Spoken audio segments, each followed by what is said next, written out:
Adillah pada kami tak bodoh, meski memang kami tak pandai. Tapi kami berjanji akan tetap mengkritik sesuai isi hati.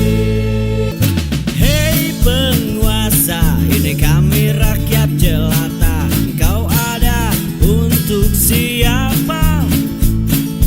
Hei penguasa, ini kami rakyat jelata. Mau sampaikan semua keluh kesah. Bekerjalah dengan hati, pakai empati. Jangan banyak intrik, apalagi bikin taktik. Bijaklah dalam membuat peraturan. Jangan sampai bikin aturan yang berat sebelah. Bismillahirrahmanirrahim. Assalamualaikum warahmatullahi wabarakatuh. Waalaikumsalam warahmatullahi wabarakatuh. Jadi sore hari ini kita akan diskusi dengan Pak Mehmet tentang sudah lewat ini 100 hari Prabowo. Kita berharap kemarin ada reshuffle, ternyata tidak. Mungkin sedang menyusun nama-namanya. Nah, barangkali bisa diberikan masukan oleh Pak Mehmet nih, ke Pak Prabowo. Siapa aja nama-nama yang mesti digeser nih. Bagaimana Pak Mehmet? Boleh dari mana aja deh ceritanya? Iya, jadi Banten tuh kalau kemarin di Desa Kohon, Iya. nah sekarang kita pindah ke Desa Muncung, di Muncung. Kronjo. Kronjo.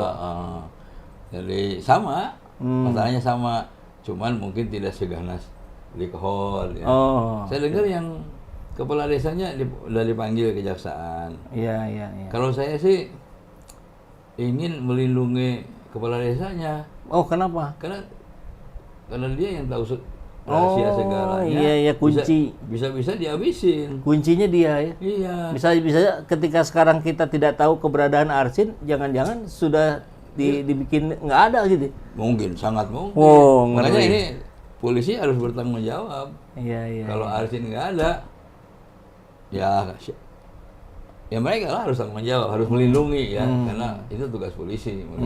Kalau saya sih melihatnya ke situ, karena terlalu banyak rahasia yang dia pegang.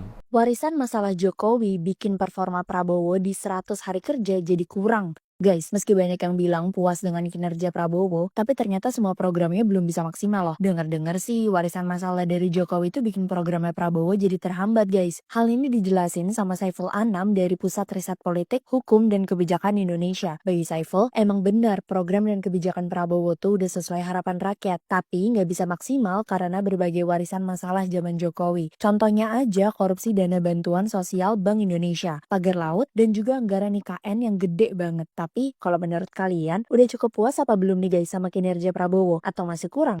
Nah, Pak Mehmet sebagai pengamat kebijakan politik, bagaimana melihat kinerja Prabowo 100 hari ini? Kan kalau soal pagar laut, kelihatannya ada oke-nya gitu Pak. Turun, naik perahu Pak Prabowo gitu kan. Kemudian Ibu Titik Soeharto juga sudah turun ke laut. Seperti yang sudah membela kepentingan rakyat. Tapi apakah benar demikian kan kita nggak tahu. Kalau ini, ayo kita sama-sama Ya. kita bahas ya. Ini memang hari ini pas 100 hari. 30 Tanggal Januari. 30, pas 100 hari. Ya, jadi besok tuh 101. 101. Jadi ini pas, makanya alhamdulillah saya diundang pas. Dan pas juga ini meja baru nih. Meja baru. Suasana baru nih. Suasana baru. Jadi kalau kita lihat ya sejarahnya nih, kita lihat dulu Prabowo-nya lah. Iya. Sebagai pribadi, dia memang karirnya moncer. Mungkin karena dia memang punya keahlian. Mungkin juga karena dia menantunya presiden dulu. Tapi saya dengar sih dari teman-temannya memang dia ini juga bagus orangnya. Dan kalau soal rasa korsanya, Jiwa korsa. itu bagus ya. Dan dia sama anak buah sayang. Ya. Jadi rasa kemanusiaannya tinggi lah, gampangnya gitu. Beda kan sama Jokowi? Iya, beda jauh. Jauh. Nah kemudian setelah dia jadi presiden, dia kan pidato tuh di Senayan. Yang saya ingat itu dia ingin memimpin Indonesia ini pro pada rakyat. Ya. Itu satu tuh janjinya tuh. Yang kedua ingin menegakkan keadilan.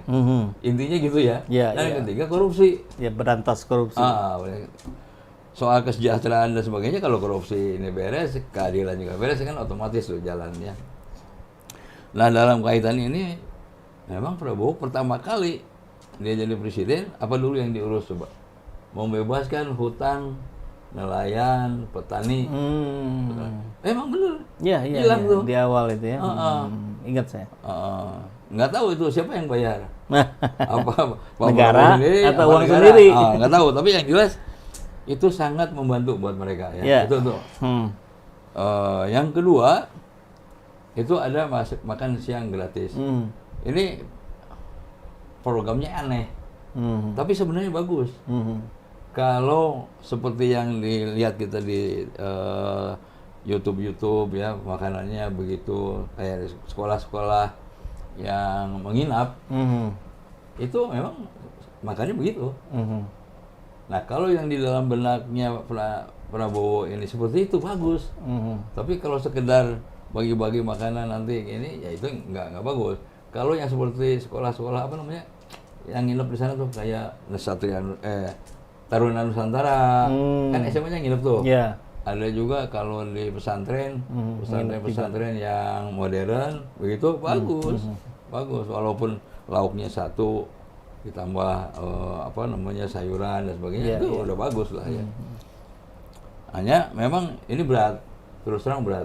Tidak semuanya sekolah mampu melaksanakannya dalam waktu singkat ini.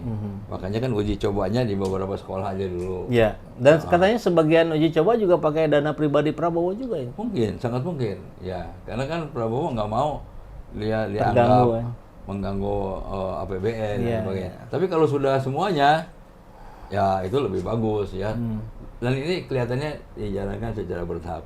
Oke. Nah, yang lebih menyentuh itu waktu Prabowo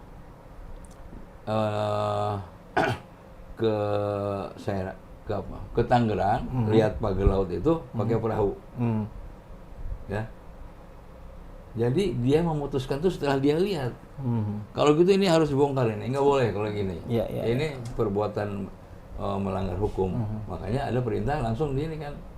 Nah, tapi ternyata gimana ya? Apa yang terjadi? Angkatan Laut pokoknya nurut pada Prabowo. Tapi KKP kan enggak.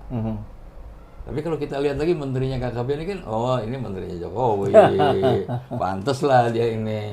Walaupun ujungnya setelah dipanggil, ya dia dukung juga. Ya, turun juga KKP turun juga. nyebutin pagar. Ada lagi yang menarik. Untuk urusan judi, urusan korupsi, sekarang tentara yang disuruh. Kenapa?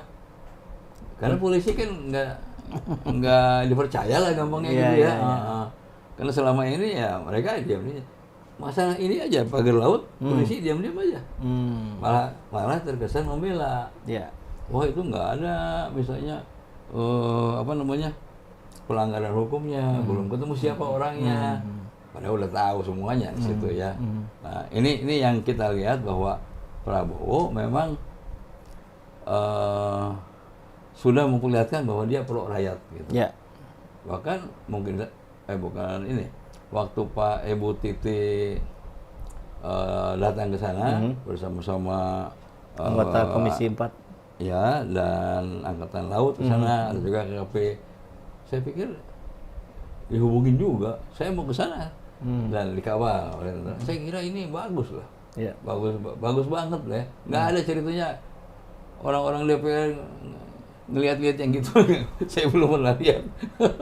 Ya. Nah, tapi baru ini gejala ya, gejala-gejala atau indikasi bahwa Prabowo ingin berjalan ke arah yang benar. Ya.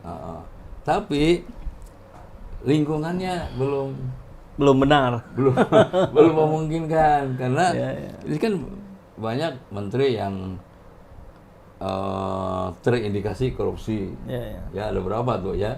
Kemudian juga ada banyak juga menteri yang bikin gaduh, nggak korupsi tapi dia bikin gaduh ya. Nah, orang-orang ini kan jadi mengganggu. Ya. apalagi kalau kita lihat wapresnya. Wapresnya ini coba lihat apa hasilnya, apa membantu Prabowo? Kok saya nggak lihat. Ya, kalaupun dia datang ke sekolah bagi-bagi susu aja. Susu dari siapa? Ya kita tahu kan Dari sponsor dari sponsornya. yang ada hubungannya dengan bisnis dia sendiri.